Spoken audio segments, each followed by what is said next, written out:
Hello, I am Noteworthy, and today I'm going to be talking to you about how bad meat in the Spanish-American War combined with a book by Upton Sinclair to lead to the creation of the FDA. In 1898, America declared war on Spain after the incident involving the armored cruiser Maine in Havana Harbor. At the time, this was attributed to a Spanish mine. Later investigations have shown that it could have been an internal explosion, however. This would be the first time that America would engage in an overseas war that did not have a direct land link to America, meaning they could not run supply lines through the continental United States. Even when we went to war with Mexico, we were able to just send troops and supplies through Texas. This time, however, the troops would be going to Cuba, Puerto Rico, and the Philippines. This presented a new problem to the United States military. That problem was how to adequately feed their troops. They had three options on how to do this. They could either, 1. Use cattle from the United States, load it onto ships, and ship it with the men. 2.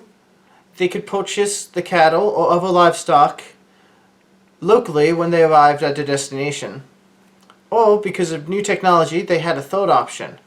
This was, they could use canning processes to ship canned meats and the new refrigeration technologies to send refrigerated meats to the front. They decided to go with the third option. The Secretary of War quickly signed an agreement with Chicago meat packers to send almost 200,000 tons, or about 400 million pounds of canned meat to the front lines. In addition to this, they would also ship 680,000 pounds of refrigerated meat. This is, frankly, quite a lot of food.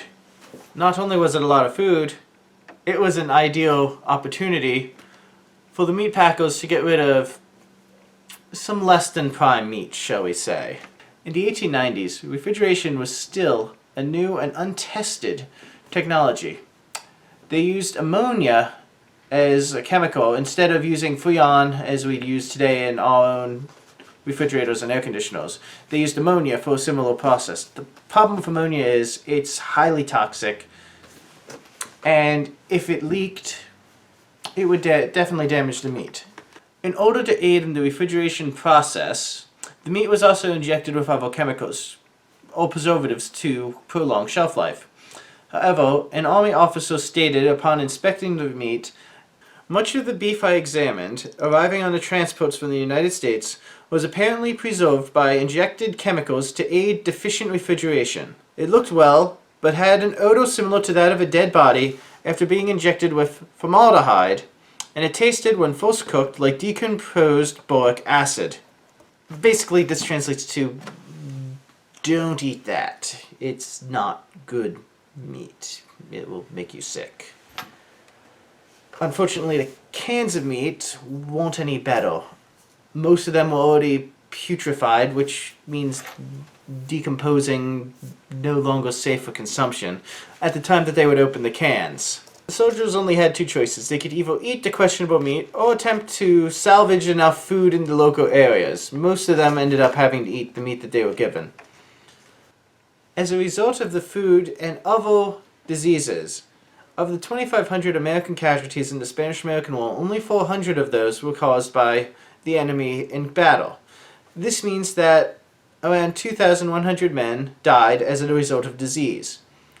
It's uncertain how many of these deaths can be attributed to the bad food. What is known, however, is that dysentery and diarrhea have similar symptoms in the beginning stages. And although yellow fever is given credit for most of the American deaths, it's important to know that food poisoning would not help one recover from yellow fever. Therefore, it's possible that of the 2,000 or so men that died of disease, any number of them could have been indirectly blamed on the bad food. When America won the war against Spain, they became a world power. Using this to gloss over the bad meat that was part of the war, it quickly faded from the public eye.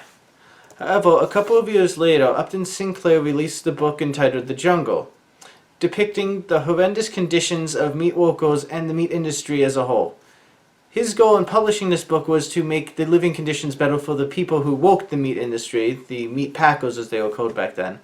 However, this is not the result that actually occurred. Roosevelt, of course, read the book, and despite claiming that Sinclair was a socialist and a crackpot, the book reminded him of the inedible beef that he had been given during the Spanish-American War.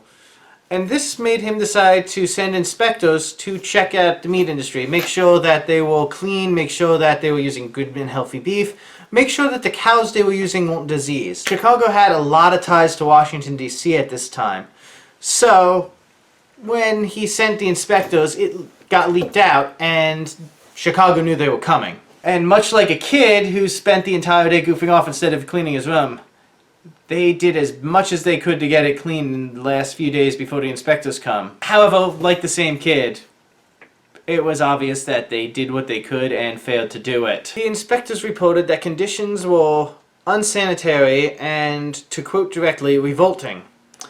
These reports were given directly to Congress and led to the 1906 Federal Meat Inspection Act, which made it a crime to adulterate or misbrand meat. This ensures that meat and meat products are slaughtered and processed under sanitary conditions, and also this implies to imported meat. At the time, this was in the newly established Bureau of Chemistry. However, this bureau would be renamed in 1930 into the Food and Drug Administration, or the FDA as we know it today.